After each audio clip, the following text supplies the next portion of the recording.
মানুষের অনুকূল পরিবেশ ঠিক রাখার জন্য বৃক্ষরোপণ খুবই জরুরি।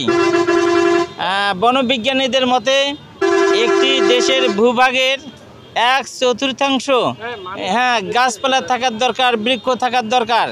সেই চাহিদার তুলনায় আমাদের দেশে বৃক্ষের সংখ্যা খুবই কম।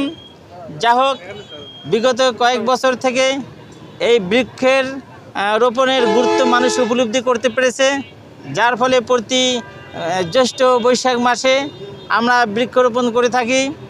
এই বৃক্ষ আমাদের বন্ধু, এই বৃক্ষের উপকারিতার বর্ণনা শেষ করা যায় না। আজকে আমাদের উন্নয়ন ফোরামের সম্মানিত সভাপতি এবং বাংলাদেশ জামায়াতে ইসলাম মনোনীত প্রার্থী আনোয়ার ইসলাম রাজু ভাইয়ের উন্নয়ন ফোরামের সৌজন্যে আজকে এই বৃক্ষ বিতরণ রোপণ কর্মসূচি উদ্বোধন করবেন। ওনাকে অনুরোধ জানিয়ে আমি আমার বক্তব্য এখানে শেষ করছি। আসসালামু আলাইকুম রহমতুল্লাহ।